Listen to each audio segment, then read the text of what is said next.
حسبي ربي جل الله حسبي ربي جل الله আউযু বিল্লাহি মিনাশ শাইতানির রাজিম বিসমিল্লাহির রহমানির রহিম সালামুন আলাইকুম ওয়া রাহমাতুল্লাহি ওয়া বারাকাতুহু। আল্লাহ রহমান রহিমের নামের সঙ্গে আপনাদের সকলের মঙ্গল কামনা করে আপনাদের প্রিয় অনুষ্ঠান সাপ্তাহিক অনুষ্ঠান মাসাইলে জিন্দেগি বাংলায় আমি রওশন আলী নাশাদ আপনাদের সকলকে স্বাগতম জানাই। প্রিয় দর্শকবৃন্দ ও শ্রোতামণ্ডলী, আশা করি আপনারা সবাই ভালো আছেন এবং সুস্থ আছেন। আপনাদের প্রিয় অনুষ্ঠান শুরু করতে যাচ্ছি। আমাদের মাঝখানে রয়েছেন আমাদের সকলের প্রিয় জনপ্রিয় এবং জ্ঞানী আলিমে দ্বীন জনাব মৌলানা শেখ সাবির রেজা সাহেব কিবলা। তো আসুন আমাদের বা আপনাদের সকলের প্রশ্নের উত্তর কোরআন ও হাদিস ও আহলে বাইত আলাইহিমুসসালামের শিক্ষার আলোকে নেওয়ার জন্য, সঠিক উত্তর নেওয়ার জন্য, অথেন্টিক উত্তর নেওয়ার জন্য মৌলানা সাহেবকে স্বাগতম জানাই এবং সরাসরি অনুষ্ঠান বিনা কোনো ভূমিকায় শুরু করি। আজকের অনুষ্ঠানে আমি সর্বপ্রথম আপনাদের পাঠানো টেক্সট মেসেজ পড়ব এবং তারপরে আপনাদের পাঠানো অডিও মেসেজ বা ভয়েস মেল প্লে করার চেষ্টা করব। আসসালামু আলাইকুম রাহমাতুল্লাহি ওয়া বারাকাতুহু। মৌলানা সাহেব। ওয়ালাইকুম আসসালাম রাহমাতুল্লাহি ওয়া বারাকাতুহু। মৌলানা সাহেব, আশা করি আপনি ভালো আছেন এবং সুস্থ আছেন আমাদের সকল দর্শকবৃন্দদের দোয়ায় এবং আল্লাহ রাব্বুল আলামিনের মেহেরবানিতে। আলহামদুলিল্লাহ, শুকরিয়া রওশন ভাই, আগের চেয়ে তো অনেকটা বেটার ফিল করছি ইনশাআল্লাহ। আপনাদের দোয়া, আমার আলহামদুলিল্লাহ। দর্শকবৃন্দদের দোয়া থাকলে ইনশাআল্লাহ খুব শীঘ্র পরিপূর্ণ সুস্থতা অর্জন করব। আপনাদেরকে অন্তর থেকে ধন্যবাদ জানাই আমাদেরকে সবসময় দোয়ায় স্মরণ রাখার জন্য। মৌলানা সাহেব, আজকে আলহামদুলিল্লাহ আমরা বেশ ভালো কোয়েশ্চেন রিসিভ করেছি আমাদের সকল দর্শকবৃন্দদের তরফ থেকে। ইয়েস, তো আপনার যদি অনুমতি হয় তো অনুষ্ঠান শুরু করি, প্রশ্ন নেওয়া শুরু করি। মৌলানা সাহেব। বিসমিল্লাহ বিসমিল্লাহ। দর্শকবৃন্দ, আসুন সর্বপ্রথম আজকের অনুষ্ঠানে আমি টেক্সট মেসেজ পড়ি, তারপরে যেমন বললাম অনুষ্ঠানের শেষে আপনাদের পাঠানো অডিও মেসেজ বা ভয়েস মেল প্লে করার চেষ্টা করব। তো দেখি সর্বপ্রথম কার কি প্রশ্ন, কোথা থেকে কে কি জানার ইচ্ছুক। সালামুন আলাইকুম, আমি তারকেশ্বর থেকে বলছি। মাসাইলে জিন্দেগি বাংলাতে উত্তর শুনতে চাই। মাসাইলে জিন্দেগি বাংলাতে প্রশ্নটি রাখছি। মৌলানা সাহেব, কোনো মৃত ব্যক্তির নামে কোরবানি দেওয়া যাবে? যদি দেওয়া যায় তাহলে ওই মাংসটি সব গরিবদের মধ্যে বিতরণ করে দিতে হবে নাকি? বাড়ির মানুষেরা কি খেতে পারবে? সালামুন আলাইকুম, খোদা হাফিজ। ওয়া আলাইকুম আসসালাম ওয়া রাহমাতুল্লাহি ওয়া বারাকাতুহু। আমার ভাই বা বোন এই সুন্দর প্রশ্নের মাধ্যমে অনুষ্ঠান মাসাইলে জিন্দেগি বাংলাকে সহযোগিতা করার জন্য আমি আপনার ধন্যবাদ জানাই। আর নাম উল্লেখ করেন নেই আমার ভাই বা বোনের প্রশ্ন যে মৃত মানুষের নামে কি কোরবানি দেওয়া যাবে? যদি দেওয়া যায় তাহলে কি ওই মাংসটা শুধুমাত্র গরিবদের মধ্যে বিতরণ করাটা ভালো হবে, না মানে আমাদের পরিবারের বা আত্মীয় স্বজনরা ওদেরকেও মানে মাংসটা বিতরণ করা যাবে বা গ্রহণ করা যাবে? ওয়ালাইকুম আসসালাম রহমতুল্লাহি ওয়া বারাকাতুহু। আমার প্রিয় ভাই বা বোন, সবসময় আপনাদের কাছে আমি অনুরোধ করেছি, আপনারা যখনই কোনো প্রশ্ন রাখবেন আগে সালাম লিখবেন, তারপরে নিজের নাম ঠিকানা, মানে জি, জি। কোথা থেকে আপনি প্রশ্ন করছেন আর আপনার নাম কি। হ্যাঁ, হ্যাঁ, এমন- যদি কোনো এমন জি, জি, মাসলা জি, হয় ঠিক, ঠিক। যেখানে নাম লুকিত রাখা প্রয়োজন আছে, সেটা জি, জি, একটা ভিন্ন ব্যাপার। নিশ্চয়ই নিশ্চয়ই। এমন প্রশ্নে আমার মনে হয় নাম লুকিয়ে রাখার কোনো প্রয়োজন ছিল প্রয়োজন না। নেই, জি, জি। তবুও এবারে আপনার প্রশ্ন হচ্ছে যে মৃত ব্যক্তির তরফ থেকে কোরবানি করা যাবে কিনা। অবশ্যই যাবে। ঠিক। মৃত ব্যক্তির যেমন আকিকা করা যাবে, ওইরূপ মৃত ব্যক্তির তরফ থেকে কোরবানি করা যাবে। আর আকিকার মাংস যেমন বিতরণ করতে বলা হয়েছে, ওইরূপ এই কোরবানির মাংস 3 ভাগে ভাগ করা যাবে। এক ভাগ নিজের ও নিজের পরিবারের জন্যে, জি জি অন্য আর এক ভাগ প্রতিবেশী পাড়াপড়শি বা আত্মীয় স্বজনদের জন্য, জি আর তৃতীয় ভাগ সাধারণ গরিবদের জন্য। ঠিক। যেমন কোরবানির মাংস বিতরণ হয় ওইভাবে বিতরণ করা যাবে, কোনো অসুবিধা নেই। দর্শকবৃন্দ, আসুন আরেকটি টেক্সট মেসেজ পড়ি, দেখি কোথা থেকে কে কি জানার ইচ্ছুক বা কার কি প্রশ্ন বা ফিডব্যাক। আসসালামু আলাইকুম, মাসাইলে জিন্দেগি বাংলা, আমি নদিয়া জেলা থেকে সুরজ শেখ বলছি। মৌলানা সাহেব, আমার প্রশ্ন হলো জিয়ারতে আশুরার একটি জুমলা আছে, আসসালামু আলাইকা ইয়া সার আল্লাহ ওয়াবনে সারে। এখানে বলা হয়েছে আল্লাহর খুন। এই আল্লাহর খুন বলতে এখানে কি বোঝানো হয়েছে? আপনি একটু বুঝিয়ে বলবেন। ওয়া আলাইকুম আসসালাম রহমতুল্লাহ ওয়া বারাকাতুহু। সুরজ ভাই, আপনার এই সুন্দর প্রশ্নের মাধ্যমে অনুষ্ঠান মাসাইলে জিন্দেগি বাংলাকে সহযোগিতা করার জন্য আমি আপনার ধন্যবাদ জানাই। সদায়ের মতো আজকেও খুব সুন্দর প্রশ্ন করেছেন আমার সুরজ ভাই, যে জিয়ারতে আশুরার মধ্যে জুমলা আছে যে আসসালামু আলাইকা ইয়া সার আল্লাহ ওয়াবনা সারে। তো এর অর্থ উনি আসল অর্থটা জানার ইচ্ছুক। ওয়ালাইকুম আসসালাম রহমতুল্লাহি ওয়া বারাকাতুহু। আমার প্রিয় সুরাজ শেখ ভাই, যেমন রওশন ভাই বলেছেন, আপনি সবসময় সুন্দর প্রশ্ন করেন, এবারও আপনি খুব সুন্দর প্রশ্ন করেছেন। জিয়ারাতে আশুরায়, আসসালামু আলাইকুম ইয়া সার আল্লাহ আবনা সারে, এই শব্দের অর্থ আপনি জানতে চেয়েছেন। সার আল্লাহ মানে আল্লাহর রক্ত, কেন বলা হয়েছে? তো এর উত্তর স্বয়ং নবী দিয়েছেন। কোরআন ও হাদিসের মধ্যে যার উল্লেখ হয়েছে,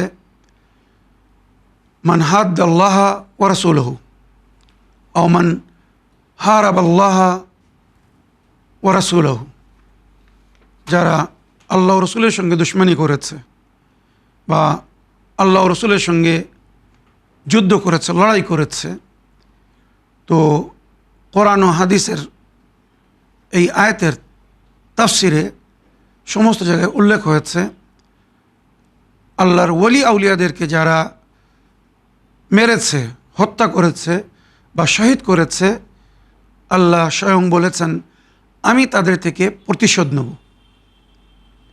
কেননা এনারা আল্লাহের বন্ধু, বা রওয়ায়াত হিসেবে যেমন নবী বলেছেন, নাহনু আহলুল বাইত খলিকনা মিন নূরিল্লাহ, আমরা আহলুল বাইত আল্লাহর নূর থেকে সৃষ্টি, বা আল্লাহ নিজের নূর থেকে আমাদেরকে তৈরি করেছেন। তো নবী যেমন বলেছেন আহলে বাইতের সম্পর্কে, লাহমুম লাহমি দমহুম দমি ইউলিমনিমা ইউলিমহম ইয়াহজনুলিমা ইয়াহজনুমা না হারবুল্লেমান হারাবহমা সিলমুল্লেমান সালামহম, হাদিস কিসার মধ্যে উল্লেখ হয়েছে যে আমার আহলে বাইতের মাংস আমার মাংস, আহলে বাইতের রক্ত আমার রক্ত। যারা আমার আহলে বাইতকে ভালোবেসেছে আমাকে ভালোবেসেছে, যারা আমার আহলে বাইতের সঙ্গে শত্রুতা করেছে আমার সঙ্গে শত্রুতা করেছে, যারা আমার সঙ্গে সন্ধি করেছে আমার আহলে বাইতের সঙ্গে সন্ধি করেছে, আমার সঙ্গে সন্ধি করেছে। আর যারা আমার আহলে বাইতের সঙ্গে লড়াই করেছে আমার সঙ্গে লড়াই করেছে, আর যারা আমার সঙ্গে লড়াই করেছে আল্লাহর সঙ্গে লড়াই করেছে, আর আল্লাহর সঙ্গে যারা লড়াই করেছে আল্লাহ তাদের থেকে প্রতিশোধ নেবে। ঠিক, এটা পরিষ্কার ক্লিয়ার। তো ইমাম হুসাইন আলাইহিস সালামের রক্তকে আল্লাহ রব্বুল আলামিন নিজের রক্ত বলেছেন, আর এই রক্তের প্রতিশোধ নেবেন বলেছেন। আর যেটা রওয়ায়াতের মধ্যে উল্লেখ হয়েছে, ইমামে মেহেদী আলাইহিস সালাম যখন আবির্ভাব করবেন, ওনার জহুর হবে, তো উনি যে পারচাম ওনার হাতে থাকবে, ওই পারচামে লেখা থাকবে ইয়ালা সারাত আল্লাহ, মানে আল্লাহর রক্তের প্রতিশোধ নেওয়ার জন্য ইনি এসেছেন বা বাইর হয়েছেন। মনে রাখবেন, এখানে এই যে রক্ত বলা হয়েছে এটা একটা মানে কাল্পনিক কথা। যেমন অনেক অনেক সময় আমাদের সমাজে কাউকে অন্যায়ভাবে মারা হয়, তো তার পরিবার বা তার যারা ওয়ারিস হয় তারা বলে আমরা এই রক্তের প্রতিশোধ নেব। হয়তো তাকে তলোয়ার দিয়ে মারা হয়নি, তার রক্তপাত করা হয়নি, বিষ দিয়ে অন্য কোনোভাবে মারা হয়েছে, কিন্তু কি বলা হয় এই রক্তের প্রতিশোধ নেব। মানে এই যে মানুষটাকে মারা হয়েছে এর জানের বদলে আমরা জান নেব। ওইরূপ আল্লাহ রাব্বুল আলামিন বলেছেন যখন আমার ওলি আউলিয়াদেরকে মারা হয় তার মানে আমাকে মারা হচ্ছে, সুতরাং আমি তাদের রক্তের প্রতিশোধ নেব। তাই এই জিয়ারতে বলা হয়েছে ইমাম হুসাইন আলাইহিস সালামের রক্তের বা ওনার পিতার ইয়া সার আল্লাহ আবনা সারে, ইমাম হুসাইনের রক্তেরও প্রতিশোধ নেবেন, মাওলা আলীরও রক্তেরও প্রতিশোধ নেবেন, কেননা আহলে বাইতকে আল্লাহ নিজের নূর থেকে বানিয়েছেন। তো এই জিয়ারতের অর্থ হচ্ছে আল্লাহ রাব্বুল আলামিন আহলে বাইতের রক্তের প্রতিশোধ নেবেন। নবীকে যারা মেরেছিল বিষ দিয়ে নবীর রক্তের প্রতিশোধ নেবেন, জনাবে জাহরাকে যারা মেরেছিল ঘরে আগুন লাগিয়ে দরজা জ্বালিয়ে তাদের থেকে প্রতিশোধ নেবেন। ওইরূপ ইমামে হাসান ও হুসাইনকে যারা মেরেছিল তাদের থেকেও রক্তের প্রতিশোধ নেবেন। এটা আল্লাহর ওয়াদা। প্রিয় দর্শকবৃন্দ, আসুন অনুষ্ঠানের শেষ লিখিত টেক্সট মেসেজ পড়ি, দেখি কার কি প্রশ্ন। সালামুন আলাইকুম, আশা করি সাবির মৌলানা সাহেব এবং রোশন ভাইজান এবং সমস্ত উইং চ্যানেলের কর্মকর্তারা এবং আমাদের দর্শকবৃন্দরা সবাই ভালো আছেন এবং সুস্থ আছেন আল্লাহর রহমতে। মৌলানা সাহেব, আমার একটি প্রশ্ন মাসাইলে জিন্দেগির জন্য। আমার প্রশ্ন হচ্ছে, ছেলেদের জন্য 2টি ছাগল কোরবানি বা আকিকা করা হয়, তো ছেলেদের জন্য কি 2টি মেয়ে ছাগল আকিকা দেওয়া যাবে, শরীয়তে ইসলাম এই বিষয়ে কি বলে? ওয়া আলাইকুম আসসালাম ওয়া রাহমাতুল্লাহি ওয়া বারাকাতুহু। সুন্দর প্রশ্নের মাধ্যমে অনুষ্ঠান মাসাইলে জিন্দেগি বাংলাকে সহযোগিতা করার জন্য এবং আপনাদের সকলের প্রশ্নের মাধ্যমে অনুষ্ঠান মাসাইলে জিন্দেগি বাংলা এবং ইসলামিক বাংলাকে সহযোগিতা করার জন্য এবং দোয়ায় স্মরণে রাখার জন্য আপনার ধন্যবাদ জানাই। মৌলানা সাহেব, নাম উল্লেখ করে নেই, আমার ভাই বা বোন, আপনি যেমন প্রশ্ন শুনলেন যে যেমন ছেলেদের জন্য 2টি ছাগল কোরবানি বা আকিকা করা হয়, তো কি মানে ছেলেদের জন্য মেয়ে ছাগল আকিকা কি কোরবানি বা আকিকা করা যাবে? জাযাকাল্লাহ। ওয়ালাইকুম আসসালাম রহমতুল্লাহি ওবরাকাত। আমার প্রিয় ভাই বা বোন, আবার আমি বলবো, যখনই আপনারা প্রশ্ন করবেন সালাম লেখার পরে বা সালাম করার পরে নিজের নাম ঠিকানা বলবেন। এমন প্রশ্নে নাম ঠিকানা বলতে কোনো অসুবিধা নেই। ঠিক ঠিক। এবার আপনার প্রশ্ন ছিল যে শরিয়াতে আকিকা করার সময় ছেলেদের তরফ থেকে 2টো ছাগল, Right, 2টো ভেড়া বা 2টো দুম্বা কোরবান করতে বলা ঠিক, হয়েছে, ঠিক, ঠিক। আর মেয়েদের তরফ থেকে একটা। একটা। তো আমার ভাই বোনের প্রশ্ন হচ্ছে যে ছেলেদের তরফ থেকে যখন আমরা 2টো ছাগল কুরবানি করব, তো এই ছাগল দুটি কি বকরি হলে কোনো অসুবিধা আছে? মানে মেয়ে ছাগল হলে কোনো অসুবিধা আছে বা ঠিক। মেয়ে ছাগল কুরবানি করা যাবে, আকিকা করা যাবে? উনি ঠিক। এটা জানতে চেয়েছেন। অবশ্যই 2টো পাঠা বা 2টো মেয়ে ছাগল, যেটাকে আমরা বকরি বলি, বকরি ছাগল কোরবানি করা যাবে, কোনো অসুবিধা নেই। আশা করি আপনার প্রশ্নের আপনি উত্তর পেয়েছেন। তো প্রিয় দর্শকবৃন্দ, শ্রোতামণ্ডলী, সময় হচ্ছে আপনাদের পাঠানো ভয়েস মেল শোনার। তো দেখি কোথা থেকে কে কি জানার ইচ্ছুক বা কার কি প্রশ্ন। আসসালামু আলাইকুম মৌলানা সাহেব, আপনাদের 2 ভাই সালাম ও দরুদ রইল মাসালি জিন্দেগিতে। আমি কিছু বিষয় জানতে চাচ্ছি। নদিয়া থেকে ফরিদা বলছি। মৌলানা সাহেব, আমার বড় নাতনির নাম হচ্ছে মারিয়াম খাতুন, ছোট নাতনির নাম হচ্ছে তামান্না খাতুন, 3 মাস বয়স। মৌলানা সাহেব, ওই তামান্না খাতুন নামটা কি ভালো? নামের একটু ব্যাখ্যা করবেন। আর বকরিদের দিন কি আকিকাত দেওয়া যাবে? মৌলানা সাহেব এইটা একটু বলবেন। আসসালামু আলাইকুম। ওয়া আলাইকুম আসসালাম ওয়া রাহমাতুল্লাহি ওয়া বারাকাতুহু। সুন্দর প্রশ্নের মাধ্যমে অনুষ্ঠান মাসাইলে জিন্দেগি বাংলাকে সহযোগিতা করার জন্য এবং দোয়ায় স্মরণে রাখার জন্য আমি আপনার ধন্যবাদ জানাই। আমাদের নিয়মিত দর্শক আপার বা বোনের প্রশ্ন হচ্ছে যে তামান্না খাতুন নামটা কেমন, ভালো নাম নাকি, মানে রাখা যাবে কি রাখা যাবে না? আপার আরেকটি প্রশ্ন হচ্ছে যে বকরি ঈদের দিন কি আকিকা দেওয়াটা কেমন, শরীয়তে ইসলাম এই বিষয়ে কি অনুমতি দিয়েছে? ওয়ালাইকুম আসসালাম রহমতুল্লাহি ওবরাকাত। আমার প্রিয় বোন, তামান্না পারভিন বা তামান্না খাতুন নাম ভালো, কোনো অসুবিধা নেই। তামান্না মানে আশা, উইশ, বা কোনো জিনিস যেমন আমরা পাওয়ার আশা করি, এটাকে তামান্না বলা হয় আরবি ভাষায় বা উর্দু ভাষায়। জি জি। তো তামান্না নাম ভালো, ইসলামিক নাম, কোনো অসুবিধা নেই। আর বকরা ঈদের দিনে যদি কেউ কারোর আকিকা করতে চায়, আকিকা করতে পারবে। শরিয়াতে বলা হয়েছে যদি কারোর তরফ থেকে কোরবানি দেওয়া হয় তো এটা তার আকিকার জন্য যথেষ্ট হবে। আচ্ছা আচ্ছা আচ্ছা। পুনরায় তার আকিকা করার কোনো প্রয়োজন নেই। রাইট। ওইরূপ ঈদের দিনে যদি কেউ কোরবানি না করে আকিকা করতে চায়, করতে পারবে, কোনো অসুবিধা নেই। ঠিক ঠিক। আশা করি আপনার প্রশ্নে আপনি উত্তর পেয়েছেন। দর্শকবৃন্দ, আসুন আরেকটি ভয়েসমেল শুনি, দেখি কোথা থেকে কে কি জানতে চাচ্ছেন। আসসালামু আলাইকুম ভাইজান, আমি মাসালে জিন্দেগিতে একটি প্রশ্ন রাখছি। প্লিজ আমার এই শুক্রবার প্রশ্নটা উত্তর দেবেন। আপনারা ভালো থাকবেন, সুস্থ থাকবেন। আল্লাহ রাব্বুল আলামিন আপনাদেরকে ভালো রাখুক, সুস্থ রাখুক। ভাইজান, মেয়ে ছেলেরা কি বাইরে উসারায় নামাজ পড়তে পারবে? ঘরে খুব গরম, ঘরে নামাজ পড়ার অসুবিধা, খাপছি জায়গা। বাইরে উসারায় কি মেয়ে ছেলেরা নামাজ পড়তে পারবে? আমি এই কদিন বাইরে উসারায় নামাজ পড়ছি, আমাকে একটু বলবেন। আসসালামু আলাইকুম রহমতুল্লাহি ওয়া বারাকাতুহু।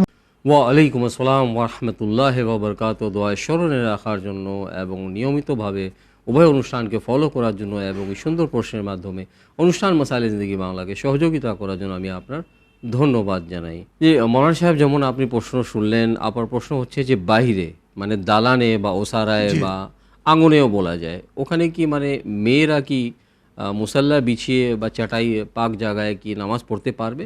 ওয়ালাইকুম আসসালাম রহমতুল্লাহি ওয়া বারাকাতুহু। আমার প্রিয় বোন বা আপা, যদি পরিপূর্ণ ইসলামিক হেজাব মেনটেন করা হয়, নামাজের অবস্থায় নারীদেরকে যেভাবে পর্দার সঙ্গে আদবের সঙ্গে নামাজ পড়তে বলা হয়েছে, যদি ওইভাবে নামাজ পড়া হয় কোনো অসুবিধা নেই। রোশন ভাই পবিত্র কাবা ঘরে দেখেছেন, একই আঙিনায় সবাই নামাজ পড়ে, নারী পুরুষরা। ঠিক ঠিক। তবে নারীরা নিজেদের পর্দাকে মেনটেন করে নামাজ পড়ে। তবে এখানে আমাদের দেশে ঘরের জন্য বলা হয়েছে না মেহরামের থেকে বিরত থেকে, যত না মেহরামের থেকে পর্দা করে আড়ালে নামাজ পড়া যাবে তত উত্তম। অত উত্তম। ঠিক, তবে ঠিক। আপনি আপনার ইসলামিক হেজাবকে মেনটেন করে ঘরের দালানে হোক বা আঙিনায় হোক, যেখানে গরমকালে আপনি নামাজ পড়ছেন গরমের জন্যে Right. পড়তে পারবেন, কোনো অসুবিধা নেই। তবে চেষ্টা করবেন না মেহরাম যেন বারবার সামনে না আসে বা না মেহরাম যেন আপনাকে বারবার না দেখে, কোনো অসুবিধা নেই। তো প্রিয় দর্শক বিন্দু, আসুন আরেকটি ভয়েসমেল বা অডিও মেসেজ শুনি, দেখি কার কি প্রশ্ন। সালামু আলাইকুম, আমি মিজানুর রহমান মল্লিক, দক্ষিণ চব্বিশ পরগনা থেকে। আজকে মাসাইলে জিন্দেগিতে আমার একটা প্রশ্ন। মৌলানা সাহেব, এরকম কয়েকজন বন্ধুর সঙ্গে আমার কথা হলো, যেখানে তারা বলছে যে তাদের একটা বদ অভ্যাস আছে বা তাদের একটা সমস্যা, যে তারা পুকুরে নামলে তাদের প্রস্রাবের বেগ আসে এবং তারা পুকুরে প্রস্রাব করে, বা অনেক সময় আমরা দেখেছি বাচ্চাদেরকেও এই কাজটা করতে।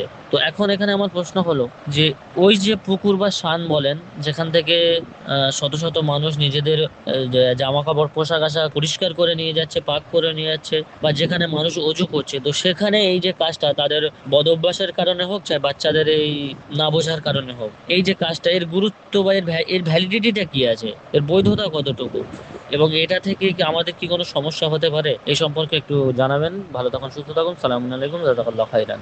ওয়ালাইকুম আসসালাম ওরহমতুল্লাহ ওবরকাত। সুন্দর প্রশ্নের মাধ্যমে অনুষ্ঠান মাসাইলে জিন্দেগি বাংলাকে সহযোগিতা করার জন্য আমি আপনার ধন্যবাদ জানাই।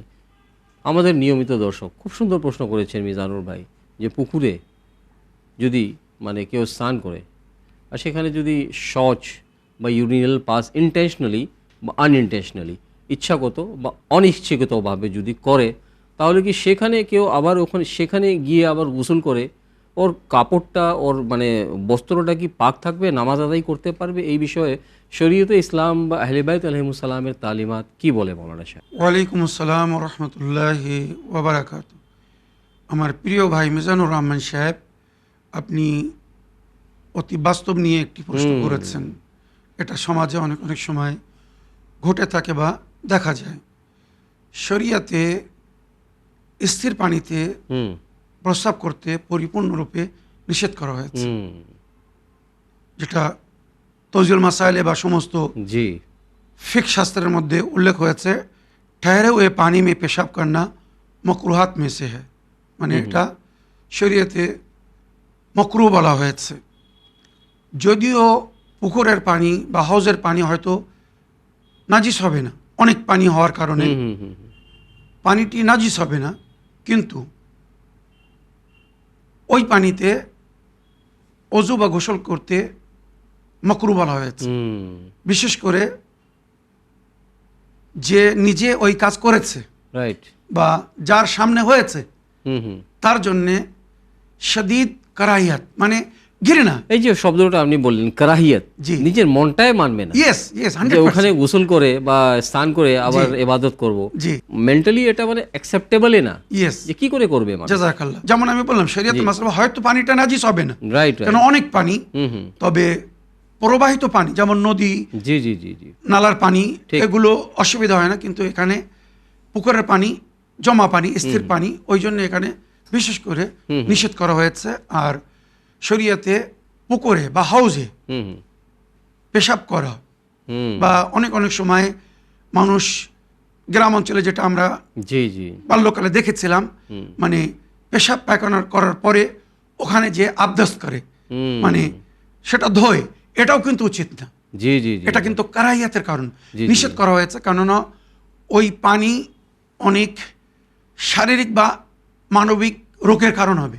রাইট, মানুষ একটা জিনিসকে যখন অপছন্দ করে, ঘৃণা করে, এবারে সেটা যদি ব্যবহার করতে তাকে বাধ্য করা হয় বা ব্যবহার করতে সে যদি বাধ্য হয়, যেটা মন মেনে নিচ্ছে না, রাইট রাইট, এটা কিন্তু শরীরে বিঘ্ন ঘটায়। রশন ভাই, ইসলামিক আদব, জি তাহজিব, জি ইসলামিক তাহজিব জি, বা নিয়ম পদ্ধতি মানুষের জন্য অতি উন্নতম এবং কল্যাণমূলক। ঠিক ঠিক, ইসলামিক কোনো নিয়ম শৃঙ্খলা পদ্ধতি এমন নেই যার উপরে আমল করলে মানুষের ক্ষতি হবে। রাইট, ঠিক। এখানে পরিষ্কার। হুম হুম তো আমার প্রিয় ভাই, এমন জায়গায় পেশাব করতে বা এগুলো দোধ করতে নিষেধ করা হয়েছে। হুম হুম এর স্পিরিচুয়াল ক্ষতিও আছে, রাইট মানে রুহানিয়াতকে নষ্ট করে দেয়। হুম আমার চোখের সামনে কেউ পানিতে পেশাব করছে, হুম সেই পানি দিয়ে যদি আমি অজু বা গোসল করি, অনেক পানি বলে হয়তো আমার অজু গোসল হতে পারে, হুম হুম কিন্তু আমার মন মেনে নেবে না, ঠিক ঠিক আর এর প্রভাব পড়বে আমার রুহানিয়াত বা স্পিরিচুয়াল পাওয়ার ঠিক উপরে। ঠিক অতি সুন্দর। সুতরাং বুদ্ধিজীবীর জন্য ইশারা যথেষ্ট। যা আপনার প্রশ্নের উত্তরে আমি বা রোশন ভাই বলেছি, সায়েন্টিফিক হিসাবে বা ধার্মিক হিসাবে বোঝার জন্য যথেষ্ট। দর্শক বিন্দু, আসুন আরেকটি ভয়েসমেল শুনি, দেখি কোথা থেকে কে কি জানতে চাচ্ছেন বা কার কি ফিডব্যাক। আসসালামু আলাইকুম, আমি নদিয়া জেলা থেকে রিজিয়া বিবি বলছি। মাশাআল্লাহ জিন্দেগিতে একটা প্রশ্ন রাখছি। হুজুর, আমার প্রশ্নটা হলো সূরা ইব্রাহিমের 18 নম্বর আয়াটা একটু ব্যাখ্যা করে বলবেন। আপনি ভালো থাকুন, সুস্থ থাকুন, খোদা হাফেজ। ওয়ালাইকুম আসসালাম ওরহমতুল্লাহ বাবরকাত। সুন্দর প্রশ্নের মাধ্যমে অনুষ্ঠান মাসাইলে জিন্দেগি বাংলাকে সহযোগিতা করার জন্য আমি আপনার ধন্যবাদ জানাই। মৌলানা সাহেব, আপনি প্রশ্ন শুনলেন, আপা মানে জানার ইচ্ছুক যে সূরা ইব্রাহিমের 18 নম্বর আয়াতের সংক্ষিপ্ত ব্যাখ্যা বা অনুবাদ জানার ইচ্ছুক। ওয়ালাইকুম আসসালাম রহমতুল্লাহি ওয়াবারাকাত। আমার প্রিয় বোন, উক্ত আয়াতে আল্লাহ রব্বুল আলমিনের এরশাদ হচ্ছে, যারা আল্লাহর প্রতি বিশ্বাস রাখে না, বুদ্ধিজীবীর জন্য এখানে ইশারা যথেষ্ট। রোশন ভাই, কুফফার ও জি, জি। মুশরিকিনদের জন্য বলা হচ্ছে, যারা হয়তো অনেক নেকি করে, হুম দান পুণ্য অনেক কিছু করে, হুম হুম এরা পরকালে নিজের এই সমস্ত দান পুণ্য বা নেকির আজর সওয়াব পাবে কিনা, হুম এই আয়াতের মধ্যে বোঝানো হয়েছে ঠিক। খুব সুন্দরভাবে। সুতরাং আমি আয়াত পড়ে তার অনুবাদ বা ব্যাখ্যা করছি। বিসমিল্লাহির রহমানির রহিম। মাসালুল্লাযিনা কাফারু বিরাব্বিহিম, তাদের উদাহরণ যারা নিজের প্রতিপালককে অস্বীকার করেছে, অমান্য করেছে, মানে আল্লাহকে মানেনি, কুফর করেছে। আমালুহুম কারিমাদিন ইশতাদ্দাত বিহি রিহু ফি ইয়াউমিন আসিফিন, এদের আমালের উদাহরণ সেই ধুলো বালি বা ছায়ের মতো, হুম হুম যাকে ঝড়ের সময় হাওয়া বা বাতাস উড়িয়ে নিয়ে যায়। হুম লা ইয়াকদিরুনা মিম্মা কাসাবু আলা শাইইন, যা তারা সঞ্চয় করেছে ঝড় বাতাস এসে উড়িয়ে নিয়ে যায়, হুম হুম তারা চেয়েও সেটাকে কন্ট্রোল করতে পারে না। Right right. এইরূপ হবে এদের নেকি। কত সুন্দর এক্সাম্পল আল্লাহ রাব্বুল জাযাকাল্লাহ। আলামিন দিয়েছেন। যালিকা হুয়া যালালুল বাইদ, আর এই মূর্খতা কিন্তু ছড়িয়ে আছে। হুম হুম অনেকেই আছে যারা আল্লাহকে মানছে না, হুম হুম আবার নেকি করছে। আল্লাহ বলছে, যদি তোমরা আমাকেই না মানো, হুম আমি তোমাদের স্বর্গ বা নরকে করার মালিক। হুম আমি হয় স্বর্গে দেবো, আর নইলে নরকে দেবো। তোমরা যখন আমাকেই মানছো না, হুম হুম তো তোমাদের নেকির ফল তোমাদেরকে কে দেবে? প্রায় একটি মিস কনসেপশন আছে। জি। আপনি তো জানেন আগা, জি। আমাদের দর্শকবিন্দুদের জন্য বলতে চাই যে মানে যারা আল্লাহকে মানে না তাদেরকে মানে মুশরিকও বলা হয়। জি। কিন্তু এখানে এমনও মুসলমান আছে যারা শুধু আল্লাহকে মানে কিন্তু আল্লাহর কথাকে মানে না, তারাও কিন্তু কুফরের অন্তর্ভুক্ত।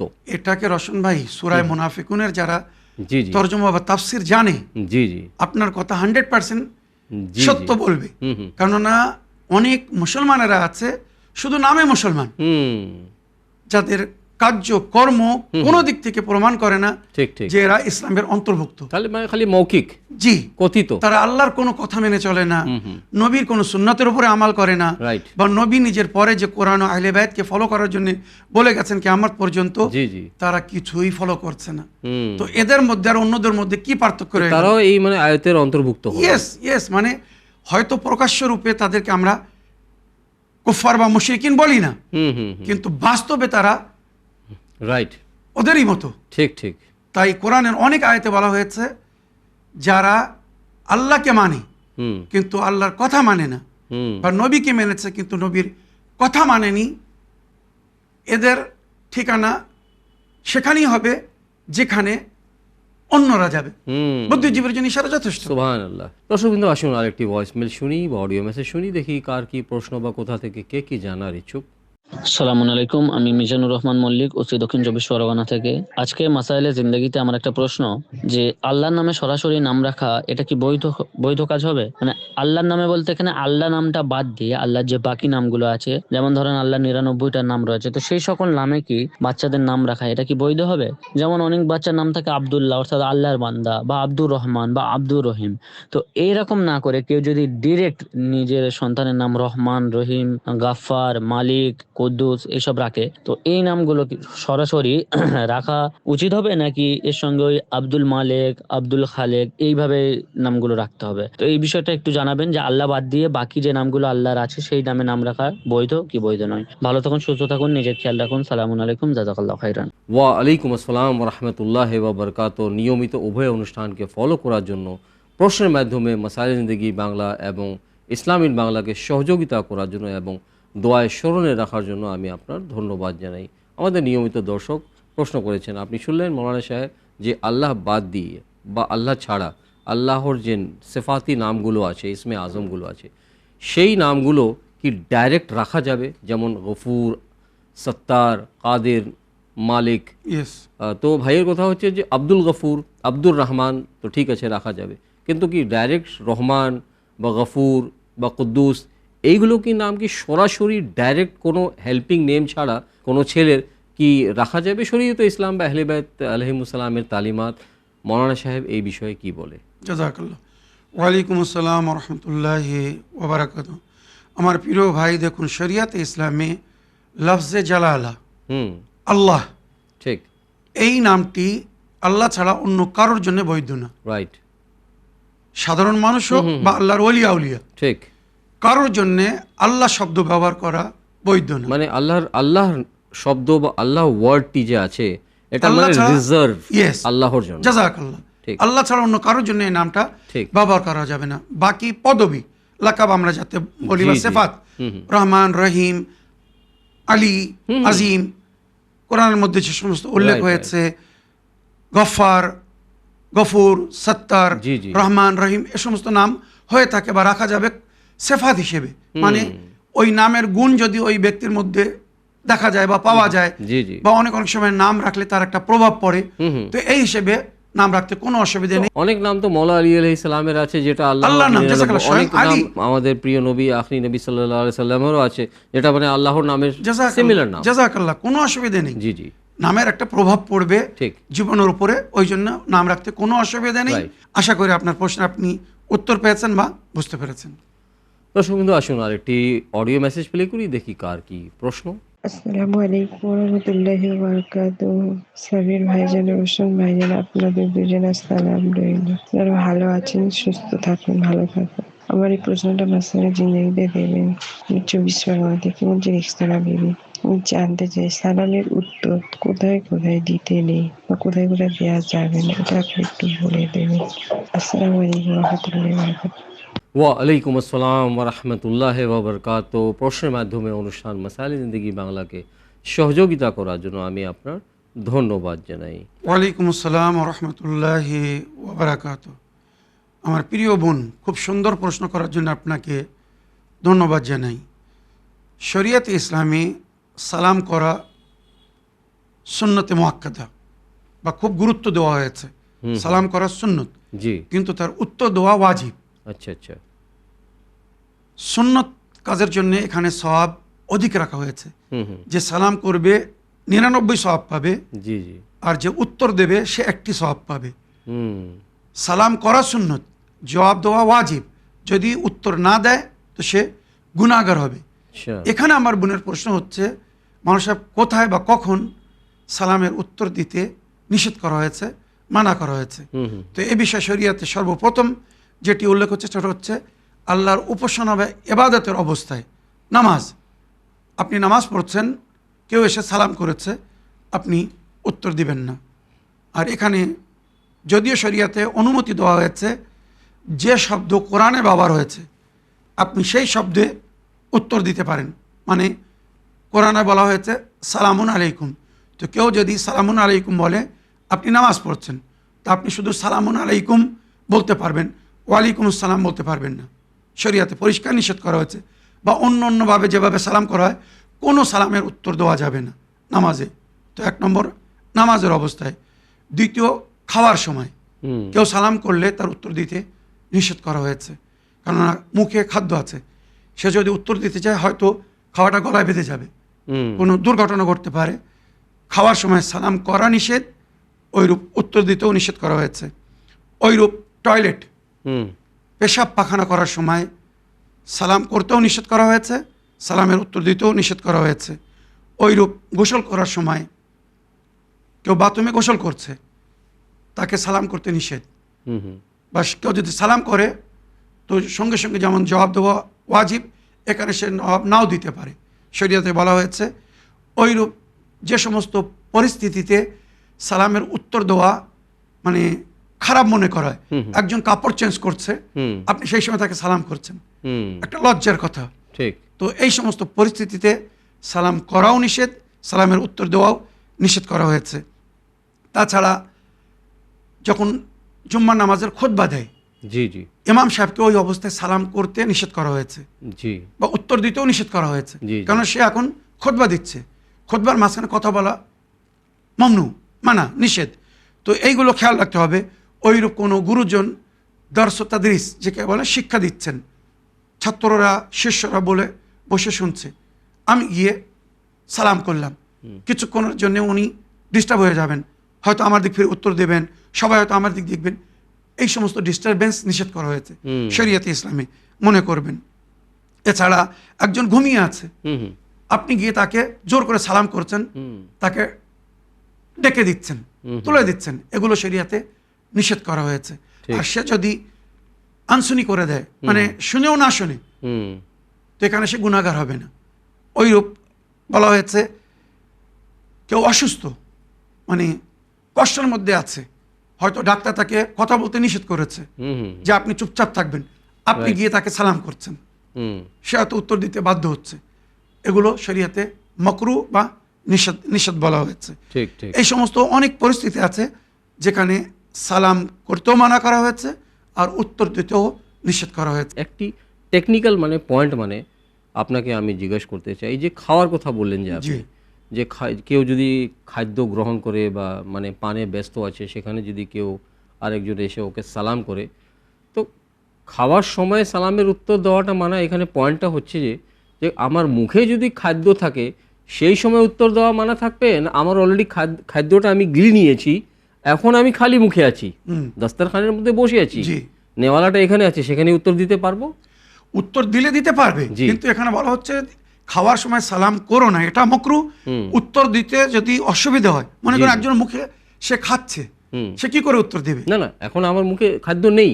না না, আমি বলছি যদি সে উত্তর দিতে পারে তাহলে সে উত্তর দিবে, আর যদি না দিতে পারে, যেমন মুখে খাদ্য অলরেডি আছে, জি জি জি জি, সে কি করে উত্তর দেবে? Right right. তো এগুলো নিষেধ করা হয়েছে। ঠিক ঠিক। দর্শকবৃন্দ, আসুন আরেকটি ভয়েসমেল শুনি, দেখি কার কি প্রশ্ন। আসসালামু আলাইকুম ভাইজান, আমি খায়রুন নিসা বলছি পূর্ব বর্ধমান থেকে। ভাইজান, আল্লাহর রহমত 5 জনের দোয়াতে আপনি আমাকে দোয়া শিখিয়ে দিয়েছিলেন, সেই সব দোয়া আমি পড়েছিলাম, প্রত্যেকদিন 5 ওয়াক্ত নামাজে পড়তাম, আমি আল্লাহর কাছে কাঁদাকাটি করতাম, আল্লাহ আমার মনোকামনা আশা পূরণ করেছেন। আমার পাশের গ্রামে আমার ছেলেটার বিবাহ ব্যবস্থা হয়েছে। ভাইজান, আপনারা দোয়া করবেন, আর চ্যানেল উইনে যত দর্শক ভাই বোনেরা আমার আছে সকল যেন দোয়া করবেন। একটু শয়তানের নজর লেগেছে ভাইজান, এখন ওই শয়তান লোকেরা ওদের গ্রামে বলছে বেটা কি করে দেয়, দেখবো পাটি পাটি করে। তা ভাইজান, শয়তানের কোন নজর থেকে বাঁচার একটি দোয়া শিখিয়ে দিবেন। এই প্রশ্ন আমি মাসালের জিন্দিগিতে রাখছি। আপনারা ভালো থাকবেন, সুস্থ থাকবেন, আল্লাহ রব্বুল আলামিন আপনাকে ভালো রাখুক। আপনার গলায় একটু কণ্ঠস্বর খামতি দেখাচ্ছে, শুনছি খুব কষ্ট হচ্ছে, যে ভাইয়ের কত কষ্ট হচ্ছে প্রশ্ন ব্যাখ্যা বলতে। ভাইজান, আমার রোশনীল ভাইজান, আপনারা দুজনে ভালো থাকবেন, সুস্থ থাকবেন, আল্লাহ আপনাদের ভালো রাখুক, সুস্থ রাখুক। আমার একটু দোয়ার অনুরোধ রইল, সকল দোয়া করবেন। আসসালামু আলাইকুম রহমতুল্লাহি ওয়া বারাকাতুহু। ওয়া আলাইকুম আসসালাম ওয়া রাহমাতুল্লাহি ওয়া বারাকাতুহু। সুন্দর প্রশ্নের মাধ্যমে অনুষ্ঠান মাসাইল জিন্দেগি বাংলাকে সহযোগিতা করার জন্য এবং দোয়ায় স্মরণে রাখার জন্য আমি আপনার ধন্যবাদ জানাই। ওয়ালাইকুম আসসালাম ওয়া রাহমাতুল্লাহি ওয়া বারাকাতুহু। দুশমনের নজর থেকে বাঁচার জন্যে সূরা বাকারার এই আয়াত পড়ে তাদের দিকে তাদের নাম নিয়ে দম করে দেবেন। সুম্মুন বুকমুন উমিয়ুন ফাহুমলা ইয়ারজিউন, সুম্মুন বুকমুন উমিয়ুন ফাহুমলা ইয়াকিলুন। এটা পড়ে দম করে দিলে দুশ্মনের মুখ বন্ধ হয়ে যাবে, তারা আর কোনো কথা বলতে পারবে না বা আপনাদের বিরুদ্ধে কথা বলবে না। তাছাড়া দোয়ায়ে রদ্দে বালা, এলাহি আজমাল বালা ও বারে আল খাফা, প্রতি নামাজের পরে এই দোয়া পড়ে প্রিয় নবী ও নবীর আহলে বাইতকে ওসিলা করে আল্লাহর কাছে দোয়া করুন। আর ইবলিসের শয়তানের শার থেকে বাঁচার জন্যে যে দোয়াটি আমি বহুবার বলেছি, আল্লাহুম্মা ইন্না ইবলিস আবদুম মিন আবিদিক ইরানি মিন হায়সুলা আরাহ ও আন্তা তারাহ মিন হায়সুলা ইয়ারাক। এইভাবে এই দুয়ার শেষ পর্যন্ত পড়ুন, শয়তান আপনাকে কোনো নেক কাজে বাধা সৃষ্টি করতে পারবে না। আশা করি আপনার প্রশ্নের আপনি উত্তর পেয়েছেন। দর্শকবৃন্দ, আসুন আরেকটি অডিও মেসেজ প্লে করি, দেখি কার কি প্রশ্ন বা কোথা থেকে কে কি জানতে চাচ্ছেন। আসসালামু আলাইকুম রহমতুল্লাহি বারাকাতু। মাসালের জিন্দিগিতে প্রশ্নটা রাখলাম। ভাইজান, আপনারা ভালো থাকবেন, সুস্থ থাকবেন, এই দোয়া করি। আমরা যে সৎকার টাকা, আমি যে সৎকার টাকা জমাই, সেই টাকাগুলো যখন অনেক জমে যায়, খুঁজো পয়সাগুলো বের করে নিয়ে আবার ওখানে লোট টাকা কি রেখে দিতে পারি, আবার এই খুঁজোগুলো সৎকার ভাবে ব্যবহার করতে পারি। এটা আপনি একটু বুঝিয়ে বলে দেবেন, তাহলে খুব উপকৃত হলাম। আসসালামু আলাইকুম রহমতুল্লাহি বারাকাতু। ওয়ালাইকুম আসসালাম রহমতুল্লাহি ওয়া বারাকাতুহু। দোয়ায় স্মরণে রাখার জন্য এবং এই সুন্দর প্রশ্নের মাধ্যমে অনুষ্ঠান মাসালে জিন্দেগি বাংলাকে সহযোগিতা করার জন্য আমি আপনার ধন্যবাদ জানাই। ওয়ালাইকুম আসসালাম রহমতুল্লাহি ওয়া বারাকাতুহু। আমার প্রিয় বোন, যদিও শরিয়াতে অনুমতি দেওয়া হয়েছে আপনি খুচরো পয়সা নিয়ে ওখানে নোট দিতে পারেন, তবে উত্তম হচ্ছে সাদকা যখন একবার বাহির করে দিয়েছেন, তো যেটা আপনি আল্লাহর পথে একবার বাহির করেছেন ওটাই আদা করে দিন। ওটা একটি আমানত। যে সাদকা যেভাবে বাহির করেছেন শরীয়তের হুকুম হচ্ছে ওইভাবে ওটাকে মোস্তাহাক বা প্রাপ্য ব্যক্তির হাতে তুলে দাও বা তাদের কাছে পৌঁছে দাও। মজবুরি ছাড়া ওই পয়সা ব্যবহার করতে নিষেধ করা হয়েছে। পুনরায় আপনি সাদকা দেওয়ার জন্যে বা অন্য কোনো নেকিতে হয়তো ব্যবহার করতে চাচ্ছেন, শরিয়ত বলছে যে পয়সা আপনি একবার সাদকা দিয়েছেন, বাহির করে দিয়েছেন, ওটা আর আপনার না, এবারে আপনি ওটা প্রাপ্য ব্যক্তিদের কাছে পৌঁছে দিন। যদি খরচা মানে চিল্লার আমরা যাকে বলি, ছোট্ট পয়সা দিতে অসুবিধা হয়, তখন আপনি ওটা নোটে পরিবর্তন করে দিতে পারেন, কোনো অসুবিধা নেই। তবে বিনা মজবুরিতে ওটা পরিবর্তন বা চেঞ্জ করতে নিষেধ করা হয়েছে। আশা করি আপনার প্রশ্নে আপনি উত্তর পেয়েছেন। দর্শকবৃন্দ, আসুন আর একটি অডিও মেসেজ শুনি, দেখি কোথা থেকে কে কি জানার ইচ্ছুক। আসসালামু আলাইকুম রহমতুল্লাহি বারাকাতু। আবারও আমি প্রশ্ন করলাম মাসালের জিন্দেগিতে, আপনাদের সালাম রইল। আমি বলতে চাই যে ইঁদুর মারা যায় কিনা, ইঁদুরগুলো অনেক খাবার দাবার নষ্ট করে, তাই আমি বিরক্ত হয়ে যাই। এই জন্য এদের কি বিষ দিয়ে বা এমনিভাবে মারা যাবে, এটা আপনি বলে দেবেন, তাহলে অনেক ভালো হতো। আসসালামু আলাইকুম রহমতুল্লাহি বারাকাতু। ওয়ালাইকুম আসসালাম রহমতুল্লাহি ওয়া বারাকাতুহু। প্রশ্নের মাধ্যমে অনুষ্ঠান মাসালে জিন্দেগি বাংলাকে সহযোগিতা করার জন্য আমি আপনার ধন্যবাদ জানাই। কমন প্রশ্ন, যে বাড়িতে মানে এন্দুর থাকে, তো অনেক সময় খাদ্য নষ্ট করে, তো শরীয়তে ইসলাম কি এন্দুর মারাকে বিষের মাধ্যমে কি জায়েজ করেছে মৌলানা সাহেব? জাযাকাল্লাহ। ওয়ালাইকুম আসসালাম রহমতুল্লাহি ওয়া বারাকাতুহু। আমার প্রিয় বোন, শরিয়াতে ইসলামে যেখানে বিনা কারণে একটি পিপিলিকা মানে পিঁপড়েকে মারার অনুমতি দেওয়া হয়নি বা অনুমতি দেয়নি, সেখানে শরিয়াতে ইসলামে ওই সমস্ত পশু পাখি বা প্রাণীকে মারার অনুমতি দিয়েছে যেগুলো আমাদের জন্যে হানিকারক বা ক্ষতিদায়ক, যাকে শরিয়াতের ভাষায় মুজি জানোয়ার বলা হয়েছে। জি। যেমন সাপ, কাঁকড়া বিছে বা গিরগিটি যেটাকে আমরা বলে থাকি, ওইরূপ ইঁদুর বা যে সমস্ত হিংস্র পশু পাখি, হুম হুম এই সমস্ত পশু পাখি যেগুলো আমাদেরকে যে কোনো মুহূর্তে ক্ষতি করতে পারে বা ক্ষতি করে, হুম তো শরীয়ত বলছে সাবধানতার জন্য তুমি তাকে মারতে পারো, হুম তবে বিনা কারণে কোনো পশু পাখিকে মেরো না। হুম এটাই হচ্ছে শরীয়তের হুকুম। আশা করি আপনার প্রশ্নে আপনি উত্তর পেয়েছেন। মৌলানা সাহেব, জনসংখ্যা এত বৃদ্ধি পাচ্ছে, যেগুলো মানে ন্যাচারাল হ্যাবিটেট, হিংস্র পশুদের হোক না কেন বা মৌজি জানোয়ারের হোক না কেন, জি তো আমরা তো সব জায়গায় ওদের ঘর, ওদের বাড়ি, ওদের সব কিছু আমরা দখল করে নিয়েছি। তো এখন জঙ্গলে গিয়ে তো কোনো পশুকেও আমরা মারতে পারবো না। জি। এটা ভারতের আইন বা এটা জি। ইন্টারন্যাশনাল ল বলা যায়। জি জি তো আবার জিজ্ঞেস করছেন কি, এন্দুর হোক না কেন বা অন্য কিছু হোক না কেন, বিষ দিয়েও মারা যাবে না? যাবে, ইয়েস, মারা যাবে। কেননা আমাদেরকে ক্ষতি করে, মানে ইঁদুর মনে করুন আমাদের বাড়িতে, হুম হুম যেমন আমার বোন বলছেন সবসময় ক্ষতি করছে, হুম পানা নষ্ট করে দিচ্ছে। হুম তো আমরা জানি সমস্ত মেডিকেল স্টোরে, রাস্তাঘাটে ইঁদুর মারা ওষুধ বিক্রি হয়। হুম এই ওষুধটা রেখে দিলে ইঁদুর এসে যখন ওটা খায় মারা যায়। ঠিক। তো সমস্ত মারা যে কেরা মুফতিগণরা বলেছেন হুম হুম এই প্রাণী সবসময় আপনাদেরকে কষ্ট দিচ্ছে, Right, ক্ষতি right. করছে, হুম হুম কখন আসবে বলে আসবে না। ঠিক। তো সতর্কতার জন্য আপনি যদি ওষুধ রেখে দেন বাড়িতে কোথাও, আর সে এসে যদি স্বেচ্ছা খেয়ে মারা যায়, কোনো অসুবিধা নেই। হুম এটাই হচ্ছে শরীয়তের হুকুম। ঠিক ঠিক। তো দর্শকবৃন্দ, সময় হচ্ছে অনুষ্ঠানের শেষ অডিও মেসেজ শোনার। দেখি কার কি প্রশ্ন। আসসালামু আলাইকুম, আমি হাওড়ার সোনাতলা থেকে শেখ রুকিয়া বলছি। মৌলানা সাহেব, আশা করছি আপনি ভালো আছেন, সুস্থ আছেন। আমার ওসমান আসাদ ভাইজান ভালো আছেন, সুস্থ আছেন। আপনারা দুজনেই ভালো থাকুন, আল্লাহর কাছে এই দোয়া করি। মৌলানা সাহেব, আমি আজকে মাসাইলে জিন্দেগিতে জানতে চাই যে শহীদ কারা, এটা একটু বলবেন। আপনারা দুজনেই ভালো থাকুন, সুস্থ থাকুন। আসসালামু আলাইকুম ওয়া রাহমাতুল্লাহি ওয়া বারাকাতুহু। ওয়ালাইকুম আসসালাম রহমতুল্লাহ ববরকাত। আমাদের উভয়কে দোয়ায় স্মরণে রাখার জন্য এবং সুন্দর প্রশ্নের মাধ্যমে অনুষ্ঠান মাসাইলে জিন্দেগি বাংলাকে সহযোগিতা করার জন্য আমি আপনার সাথে সাথে বা আপনার সঙ্গে সঙ্গে আমাদের সকল দর্শকবৃন্দদেরকে, ভাই বোনদেরকে সকলকে ধন্যবাদ জানাই। মৌলানা সাহেব, আপনার প্রশ্ন, সিম্পল প্রশ্ন, যে শহীদ কাকে বলা হয়? জাযাকাল্লাহ। ওয়ালাইকুম আসসালাম রহমতুল্লাহি ওয়া বারাকাতুহু। আমার প্রিয় বোন, বাস্তবে কোরআন ও হাদিস অনুযায়ী শহীদ ওই ব্যক্তিকে বলা হয়েছে বা বলা হয় যে ব্যক্তি ফি সাবিলিল্লাহ, হুম আল্লাহর পথে অন্যায়ের বিরুদ্ধে লড়াই করতে করতে দুশমনের হাতে আহত হয়ে বা আঘাত পেয়ে মারা যায়। হুম ইসলাম বা মুসলমান হুম হুম বা মানবতার রক্ষার জন্যে জি।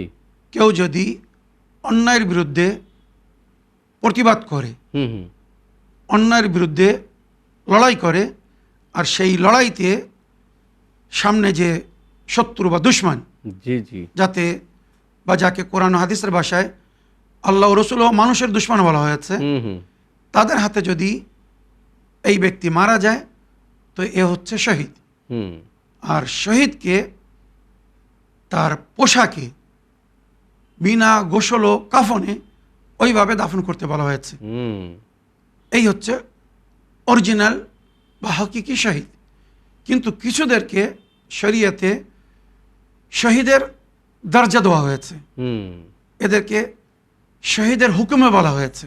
আচ্ছা আচ্ছা। যেমন একজন জিহাদ করতে যাচ্ছিল, ঠিক। কিন্তু এখনো গন্তব্যে বা ময়দানে পৌঁছায়নি, হুম হুম রাস্তায় কোনো কারণে তার মৃত্যু হয়ে গেছে, হুম একে শরীয়ত শহীদ বলেছে। সুবহানাল্লাহ। ওইরূপ মহামারীতে যে সমস্ত লোক মারা যায়, আচ্ছা আচ্ছা। তাউন, প্লেগ যাকে বলা হয়, হুম হুম তারপরে আগুনে পুড়ে মারা যায়, হুম হুম অনেক সময় ভূমিকম্প আসে, ঘর বাড়ির নিচে চাপা পড়ে মানুষ, প্রাকৃতিক দুর্যোগ বলা যায়। ইয়েস, প্রাকৃতিক দুর্যোগে মারা যায়। আবার অনেক অনেক সময় মায়েরা হুম হুম সন্তান প্রসবের সময়, ডেলিভারির সময় ঠিক ঠিক। মারা যায়, তো এদেরকেও শহীদের দরজা দেওয়া হয়েছে। হুম কিন্তু শহীদের মতো বিনা গোসল ও বিনা কাফনে এদেরকে দাফন করা যাবে না। আচ্ছা আচ্ছা। এদেরকে গোসলও দিতে হবে, হুম হুম কাফনও পরাতে হবে, কিন্তু এরা এইভাবে যে মারা গেছে, ঠিক। তো শহীদরা যেমন সওয়াব পাবে, এদেরকে সেই সওয়াব দান করা মানে হবে। স্থানটা, দরজাটা, পজিশনটা শহীদের সমান দেওয়া হয়েছে, কিন্তু কাফন দাফনের বা জানাজা আম মানুষের মতো বা মৃতের মানুষও করতে হবে। ইয়েস। তো আমার সুন্দর, প্রিয় অতি বোন, সুন্দর। হকিকি শহীদ এবং শহীদের হুকুমে যারা, উভয় পক্ষকে বললাম। আশা করি আপনার প্রশ্ন আপনি উত্তর পেয়েছেন।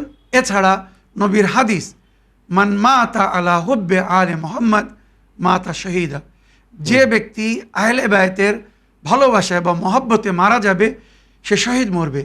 তখন নবীর কাছে প্রশ্ন হয়েছিল, আল্লাহর নবী, একজন যুদ্ধের ময়দানে আল্লাহর দুশমনের সঙ্গে লড়াই করতে করতে ঠিক আহত হয়ে জখমি হয়ে মারা যাচ্ছে, তাকে শহীদ বলা হয়েছে। আর এখানে একজন যদি নবীর আহলে বায়তের ভালোবাসায় নিজের বিছানার উপরে মারা যায়, তাকেও শহীদ বলা হচ্ছে। সমান সওয়াব দান করা হয়েছে। এর কারণ কি? তখন নবী বললেন, যার অন্তরে আহলে বায়তের ভালোবাসা থাকে সে সব সময় নিজের নফসের সঙ্গে জিহাদ করতে থাকে। আর জিহাদে নফস, জিহাদে আকবার, যুদ্ধের ময়দানে যে জিহাদ করা হয় ওটাকে জিহাদে আসগার বলা হয়েছে। যুদ্ধ করা জিহাদে আসগার, এটা ছোট জিহাদ। নিজের নফসের সঙ্গে, মানে অন্যায়, নিজের অন্যায়ের বিরুদ্ধে লড়াই করাকে জিহাদে আকবার বলা হয়েছে। কেননা মানুষ যদি নিজেকে নিয়ন্ত্রণ করে নেয়, নিজেকে কন্ট্রোল করে দেয়, সবাই যদি নিজের জায়গায় নিজের নফসের সঙ্গে জিহাদ করে, সমাজ সুন্দর হয়ে যাবে। সমাজে আর ওই যুদ্ধের ময়দানে গিয়ে আর জিহাদ করার প্রয়োজন হবে না। তো ওই জন্যে মান মাতা আলা হুব্বে আলে মোহাম্মদ মাতা শহীদা বলা হয়েছে। কারণ আহলে বায়তের ভালোবাসা, মহব্বত মানুষকে অন্যায় থেকে, জঘন্য কাজ থেকে বিরত রাখে। আর যখন অন্যায় বা সমস্ত প্রকারের জঘন্য কাজ থেকে বিরত থাকবে, সে নির্দোষ নিষ্পাপ মরবে, আর সে শহীদের মতো এই দুনিয়া থেকে নিষ্পাপ যাবে। তাই নবী বললেন, যে ব্যক্তি আমার আহলে বায়তের মায়ায় বা মহব্বতে মারা যাবে, নিজের বিছানার উপরেও যদি মারা যায়, তো সে শহীদ গণ্য হবে। এই সম্মান দান করা হয়েছে তার ওই আন্তরিক পবিত্রতার কারণে। সুবহানাল্লাহ। স্পিরিচুয়াল পবিত্রতা যে মেনটেন করেছে, তার কারণে সে এই দরজা পেয়েছে। আশা করি আপনার প্রশ্নের আপনি উত্তর পেয়েছেন। মাওলানা সাহেব, ধন্যবাদ জানাই, অন্তর থেকে আপনার ধন্যবাদ জানাই যে সদায়ের মতো আজকেও আপনি আমাদের সকল ভাই বোনদের, আমাদের দর্শকবৃন্দদের প্রশ্নের উত্তর অ্যাজ এক্সপেক্টেড কোরআন ও হাদিস ও আহলে বাইত আলাইহিমুসসালামের শিক্ষার আলোকে খুব সুন্দরভাবে সাকসেসফুলি আপনি দিয়েছেন। এবং আপনাকে বলতে চাই যে ইনশাআল্লাহ আপনি আবার আসবেন সদায়ের মতো এইভাবে প্রশ্নের উত্তর, আমাদের সকল ভাই বোনদের প্রশ্নের উত্তর কোরআন ও হাদিস ও আহলে বাইত আলাইহিমুসসালামের শিক্ষার আলোকে আপনি দেবেন।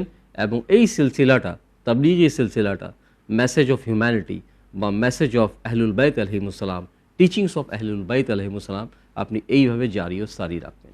অবশ্যই ইনশাআল্লাহ রোশন ভাই, এটা আমি ওয়াদা করেছি নিজের সঙ্গে এবং নিজের প্রতিপালকের সঙ্গে। জি, যতক্ষণ বেঁচে আছে আল্লাহ রাব্বুল আলামিন জীবন দান দিয়েছেন।